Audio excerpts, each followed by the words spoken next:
Ya, Assalamualaikum warahmatullahi wabarakatuh. Selamat siang anak-anak. Untuk kelas 7 baru. Sebelumnya perkenalan terlebih dahulu. Mungkin kamu memang masih asing dengan Pak Guru. Siapa ini kok tampil di depan? Jadwalnya IPS kelas 7. Ya, perkenalan yang pertama adalah saya perkenalan nama ya, biar dipanggil mudah. Ya. Nama.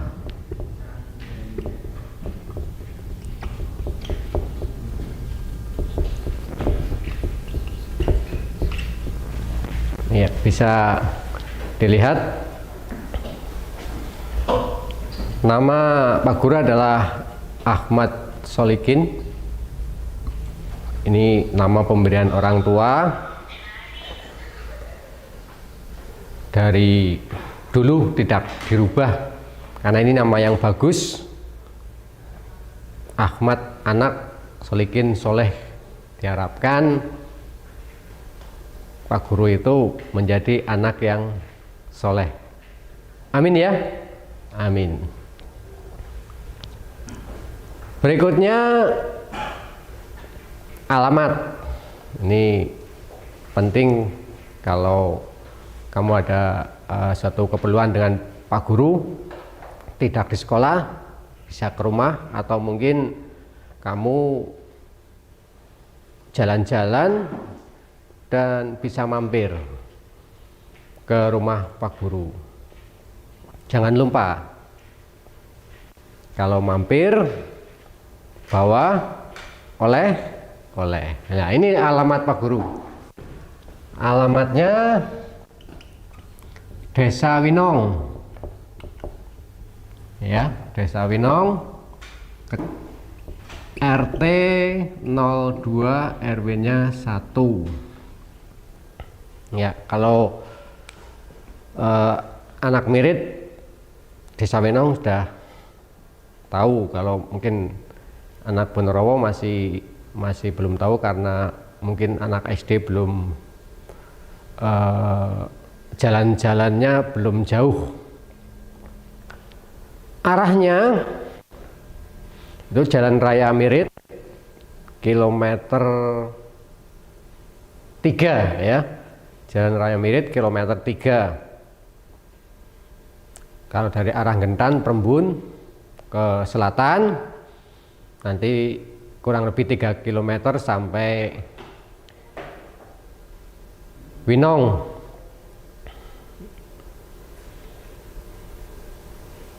Ada jembatan Sungai Winong, jembatan besar. Pak Guru sebelah barat jembatan Winong. Atau yang pernah jalan-jalan ke SMP Negeri 1 Mirit, kalau dari utara sebelum SMP Negeri 1 Mirit itu rumah Pak Guru di sekitar situ. Atau mungkin kalau yang sudah tahu SMK di Winong, Taruna Abdi Bangsa, itu Pak Guru di sekitar situ. Itu alamat Pak Guru yang tempati sekarang. Mudah-mudahan tidak pindah karena sudah rumah sendiri.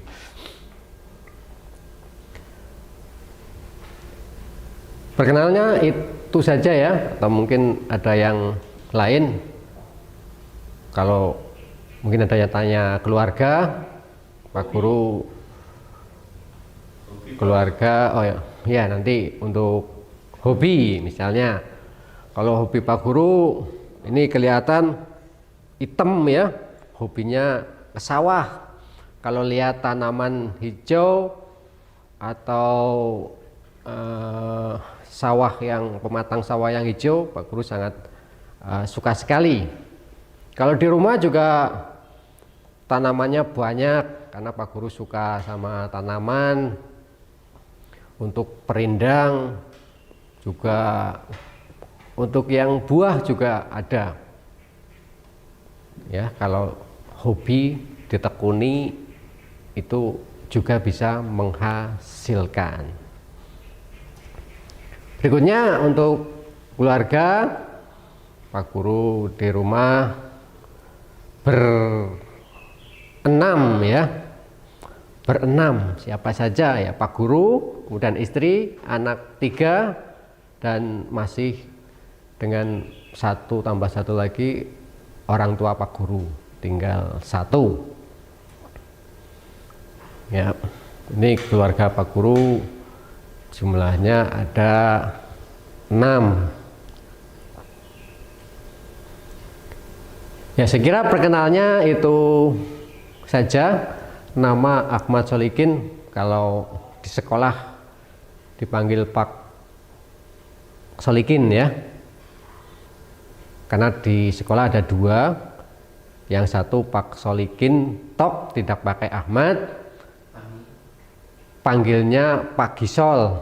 Kalau Pak Guru biasanya panggilannya lengkap, Pak Ahmad Solikin. Nanti kalau nyari Pak Solikin bisa tunjukkan yang lain. Ya ini, ya ini yang panggilan di sekolah. Dan untuk berikutnya, untuk di sekolah mata pelajaran IPS kelas 7, Pak Guru mengampu di kelas 7E ya, di kelas 7E. Yang lain diampu oleh Bapak Freddy Rianto.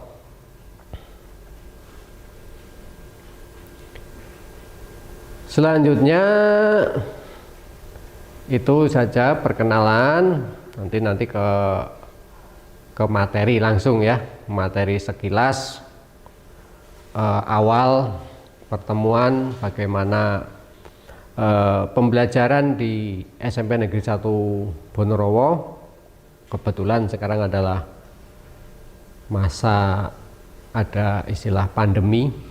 Pandemi itu keadaan yang berbahaya, sehingga pembelajarannya harus jarak jauh. Ya, ini Pak Guru mencoba untuk tampil di depan peserta didik kelas 7 baru. Mudah-mudahan ini bisa tersampaikan materi pembelajaran untuk kelas 7.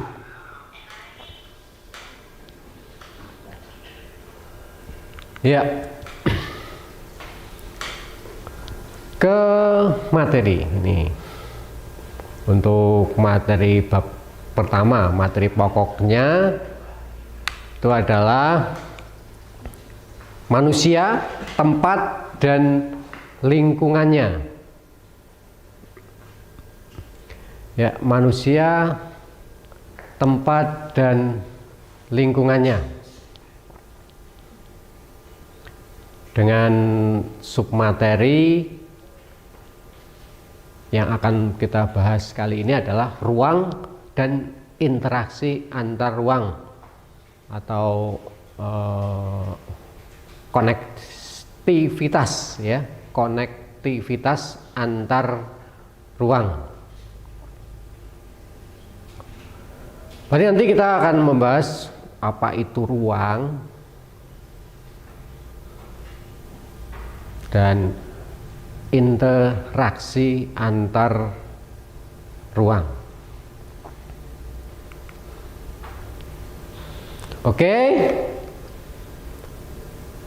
sebelum pembelajaran dimulai, kita bahas dulu tujuan pembelajarannya agar kita bisa mengarah fokus pada hal yang akan kita capai dalam pembelajaran kali ini. Ada 6 tujuan pembelajaran. Yang pertama, menjelaskan ya pengertian konsep ruang. Ya, nanti apa itu ruang. Kemudian yang kedua menjelaskan pengertian interaksi antar ruang. Dan yang ketiga menyebutkan contohnya interaksi antar ruang di Indonesia. Kemudian contoh interaksi keruangan yang terjadi di wilayah sekitar kamu mungkin. Kemudian yang kelima adalah menjelaskan kondisi bergantung, ketergantungan ya, yang diperlukan terjadinya interaksi antar ruang. Yang keenam, menunjukkan perilaku religius, jujur, tanggung jawab, peduli lingkungan, santun, rasa ingin tahu, menghargai, dan mungkin percaya diri. Ya. Dari 1 sampai 6 tadi di awal kita sudah harus berdoa, perilaku religius kita harus tetap dijalankan. Setiap kegiatan harus berdoa terlebih dahulu, dan karakter-karakter yang lain yang diharapkan peserta didik bisa capai. Oke, itu nanti bisa dicatat tujuan pembelajarannya sebelum kita masuk ke materi.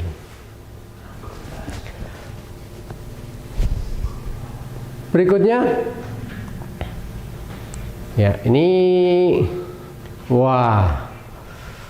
Oke, sebelum pembelajaran ini kita coba nyanyi bareng ya. Nyanyi bareng, Pak Guru awali, nanti kamu menyesuaikan di rumah. Kalau kamu geli mendengarnya, tutup telinganya saja. Kalau asik, ikutlah bernyanyi. Ini lagu mencerminkan ruang yang ada di Indonesia, ruang yang ada di Indonesia, dengan ciri khas ruang Indonesia yang berbeda-beda, namun itu menjadi sebuah perbedaan yang saling melengkapi. Oke, nanti saya coba nyanyi, mudah-mudahan ini tidak fales ya. Ini lagu dari Kus Plus. Ya. Bukan lautan, hanya kolam susu. Kail dan jala cukup menghidupimu. Tiada badai, tiada topan kau temui. Ikan dan udang menghampiri dirimu. Bukan lautan, hanya kolam susu. Kail dan jala cukup menghidupimu. Tiada badai, tiada topan kau temui. Ikan dan udang menghampiri dirimu. Orang bilang tanah kita tanah surga. Tongkat kayu dan batu jadi tanaman. Orang bilang tanah kita tanah surga. Tongkat kayu dan batu jadi tanaman. Oke, kira itu ya. Cukup sekali saja ya. Nanti kalau kamu ingin bernyanyi silakan sambil belajar sambil bernyanyi. Ini coba saya ulas sedikit tentang kolam susu. Lautan Indonesia ibarat kolam susu ya, yang kaya akan nutrisi, bahan mineral yang digunakan oleh manusia untuk kelangsungan hidupnya. Ibarat susu untuk seorang bayi merupakan gizi yang sangat baik.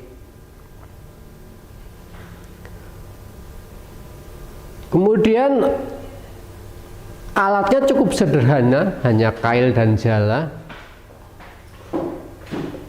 Berikutnya, Laut Indonesia itu mudah ditaklukkan karena badai dan topannya itu relatif kecil. Ikannya banyak,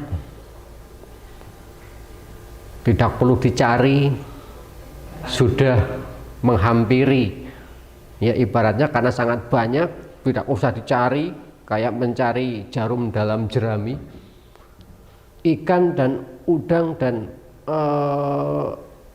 yang lainnya itu sangat banyak, seolah-olah menghampiri, ya, sehingga bisa dikelola oleh masyarakat Indonesia dengan baik dan bisa mensejahterakan bangsa Indonesia. Itu lautnya. Kemudian bait yang kedua itu tanah bumi, ya, bumi Indonesia ibarat tanah yang ada di surga. Kamu mungkin sudah dengar bagaimana gambaran surga itu.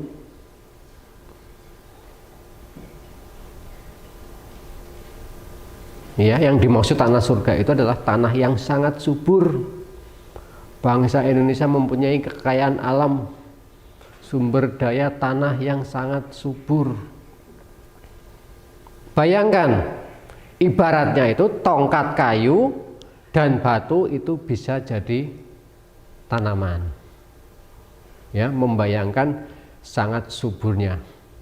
Ya, kalau kamu bisa lihat di sekitar lingkungan tempat tinggal kamu, itu semua tanaman bisa tumbuh dengan subur, baik yang dibudidayakan atau yang diusahakan dikelola atau yang tidak dibudidayakan. Ya, semua itu karunia Tuhan yang Maha Pemurah, patut kita syukuri. Ya, patut kita syukuri bahwa kita diberi kekayaan alam, sumber daya alam yang melimpah dengan karakteristik atau ciri khas yang berbeda-beda dari daerah yang satu dengan daerah yang lain. Ya, maka dari itu kita akan membahas materi tentang ruang dan konektivitas antar ruang. Oke, lanjut. Ya, ini gambarannya dari karakteristik ruang perkotaan dan pedesaan. Mungkin kamu masih belum ada gambaran ruang itu apa sih, ya. Kalau yang kamu tahu sekarang ya ruang guru, ruang perpus, ruang kelas, bukan itu ya. Nanti akan kita bahas. Nah, ini yang Pak Guru gambarkan ini adalah perbedaannya, ya, perbedaan karakteristik atau ciri khas dari ruang-ruang atau tempat yang ada di wilayah Indonesia. Dari gambarnya kamu sudah jelas, ya. Ini perkotaan menunjuk, ini ada 3 benda: almari es atau kulkas, televisi, kemudian handphone. Ini adalah hasil produksi industri, ya, hasil produksi industri. Ini yang perkotaan, karena industri berada di lingkungan perkotaan. Kemudian pedesaan menghasilkan sayuran, beras, dan ada lauk. Nah, ini ikan yang sangat gemuk karena dibudidayakan dengan baik. Sayurannya juga seger, berasnya juga bagus. Nah, kedua tempat itu saling melengkapi. Perkotaan butuh hasil produksi pedesaan, sebaliknya pedesaan juga butuh hasil produksi perkotaan. Ya, lanjut. Ya, ini kita bahas detail pengertian ruang dan interaksi antar ruang. Nah, ruang itu tempat di permukaan bumi. Ya, ini ya. Maaf. Nih, tempat di permukaan bumi. Dimanapun tempatnya itu di permukaan bumi, ya.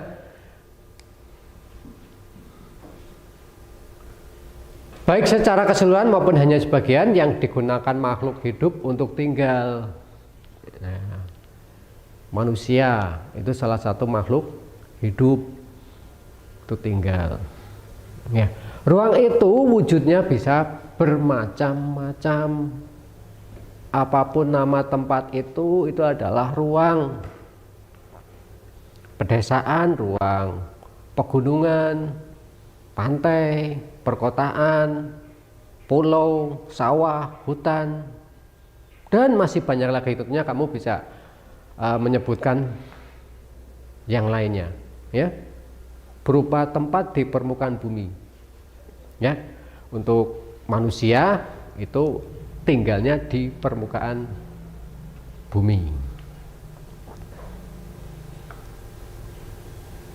Oke, mudeng. Ya, intinya ruang adalah tempat.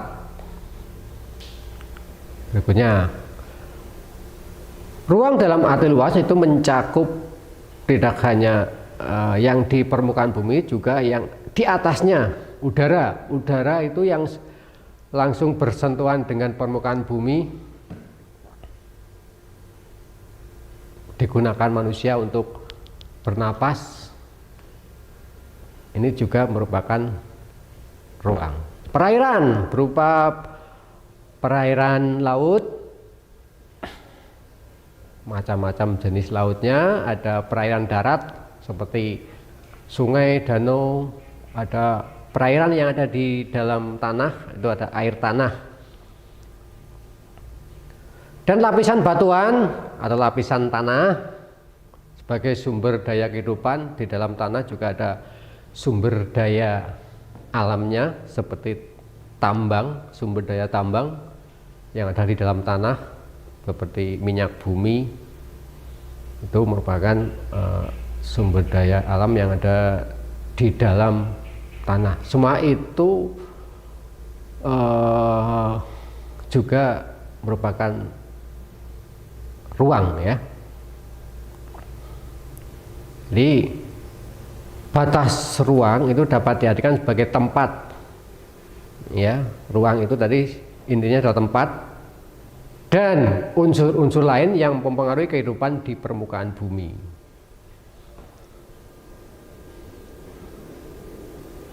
Oke, nanti bukunya sudah dibagi untuk paket kelas 7. Itu nanti bisa dibaca juga di buku paket mengenai ruang dan interaksi antar ruang. Nah, ini menurut tokoh sosiologi yang membahas tentang kehidupan manusia, kehidupan sosial manusia. Interaksi merupakan proses yang sifatnya timbal balik dan mempunyai pengaruh terhadap tingkah laku. Nah, hubungan timbal balik itu bisa secara langsung, kontak langsung, atau tidak langsung. Ya, dalam interaksi sosial atau interaksi hubungan timbal balik itu ada yang namanya mobilitas penduduk berupa pergerakan manusia.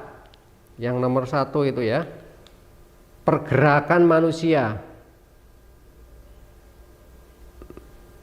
Ya, misalnya Pak Guru dari Winong ngaju ke sekolah ke Desa Patukrejo di Kecamatan Bonorowo.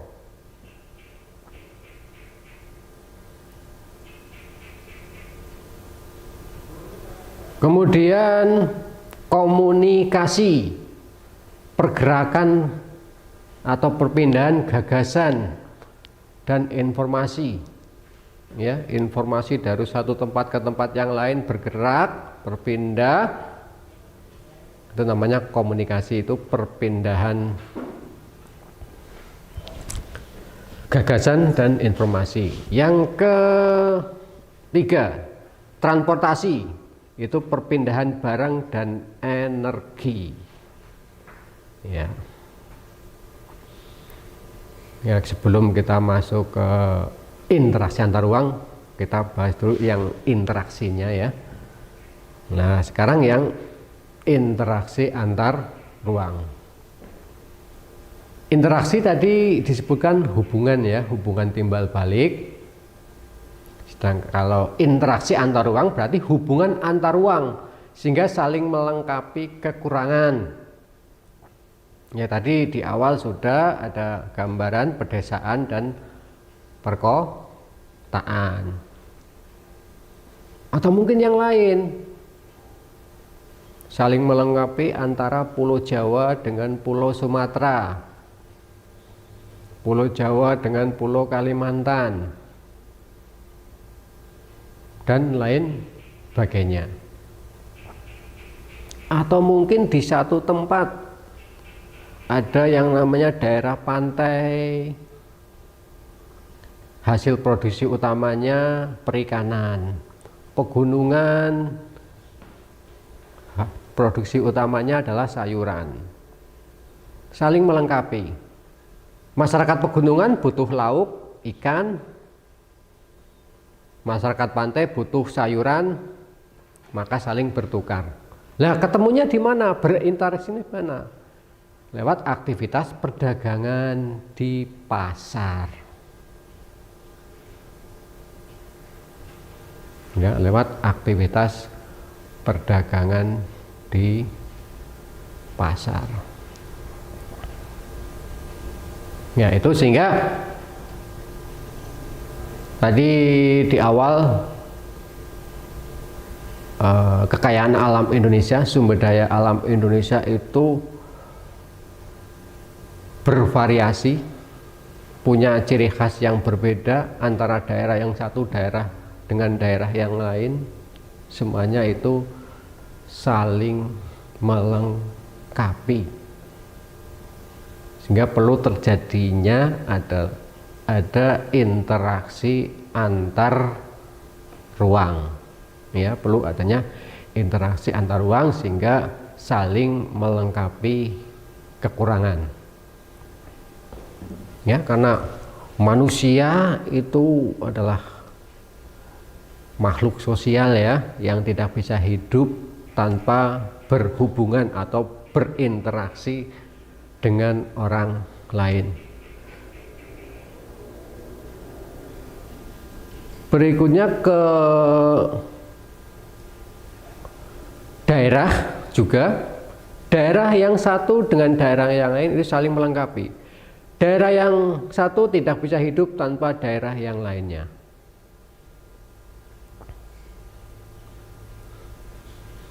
Nah, berikutnya. Nah, bagaimana kondisi saling bergantung itu diperlukan untuk terjadinya interaksi keruangan? Yang pertama adalah karena keadaannya saling melengkapi. Ya, tadi disebutkan saling melengkapi dengan komoditas yang berbeda. Daerah punya ciri khas yang berbeda, karakteristik yang berbeda, sehingga menghasilkan komoditas yang berbeda. hal itu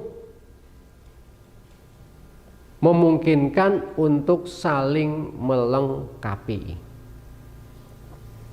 Yang kedua, kesempatan antara. Maksudnya di sini adalah suatu lokasi yang menawarkan alternatif lebih baik sebagai tempat asal maupun tempat tujuan. Maksudnya bahwa kita bisa menuju ke tempat yang lebih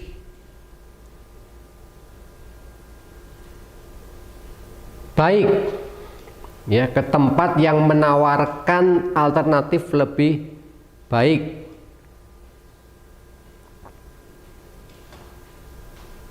Misalnya ada daerah A, B, C.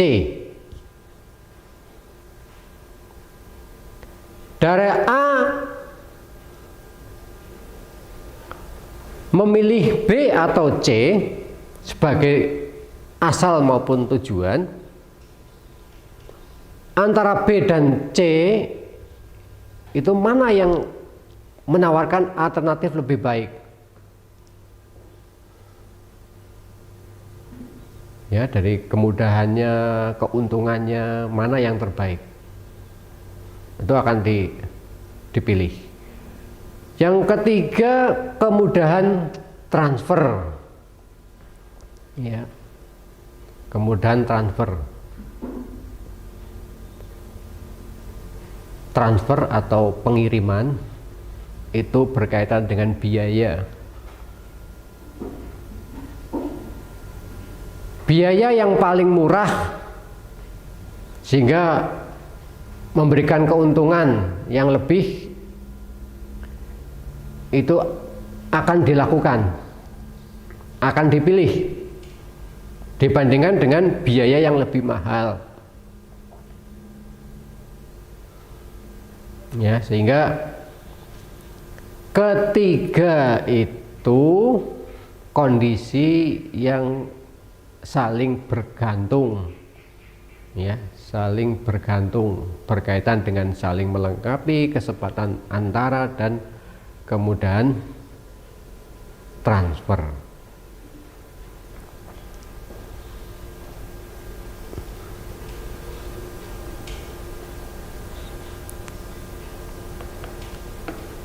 Ya, itu dari penjelasan Pak Guru.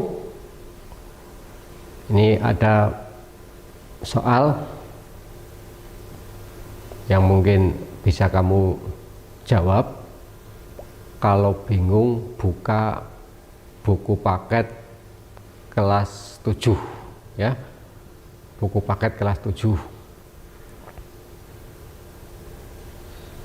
Ya, bisa sambil dicatat. Jelaskan pengertian ruang. Tadi udah Pak Guru jelaskan. Kalau kurang paham, buka bukunya, ya, buku paket kelas 7 yang sudah dibagi.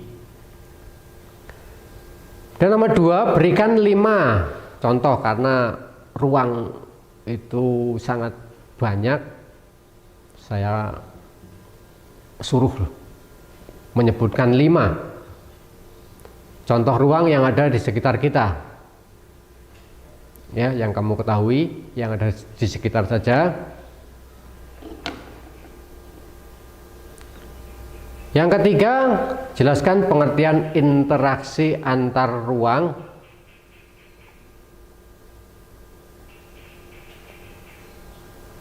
Ya, interaksi antar ruang.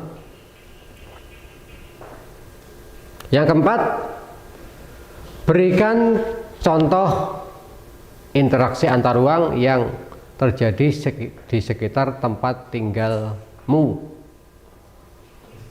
Ya, ini hubungan misalnya desa yang satu dengan desa yang lain, apa? Interaksinya apa? Kamu bisa sebutkan. Hubungannya apa? Berkaitan dengan interaksi di sekitar tempat tinggalmu. Mengembang ke nomor 5, contoh interaksi antar ruang yang ada di Indonesia. Ya.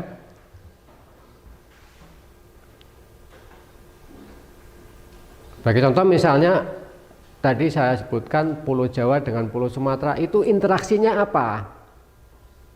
Ya, jangan hanya jawabnya antara terjadi interaksi ruang antara Pulau Jawa dengan Pulau Sumatera.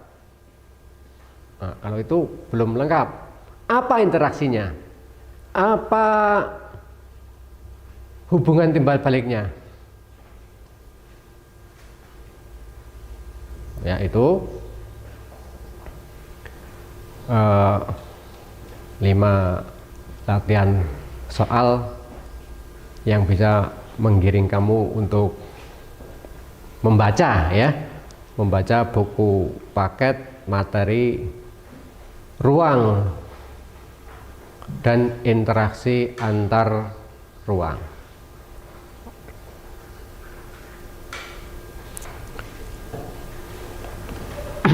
Ya, kira ini sampai ke refleksi dan kesimpulan dari pembelajaran kita kali ini. Yang pertama adalah kita patut bersyukur atas karunia Tuhan yang Maha Pemurah yang telah menciptakan ruang yang berbeda, ya. Berbeda jangan kalian artikan perpecahan.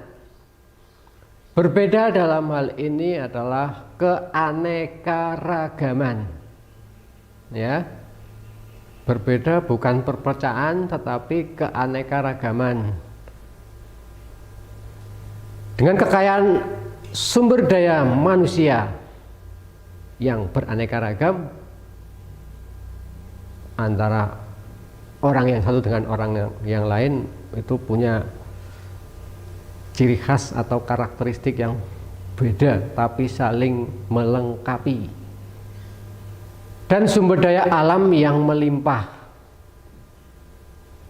ya, sumber daya alam yang melimpah, baik yang di permukaan tanah, di laut, bahkan yang ada di dalam tanah.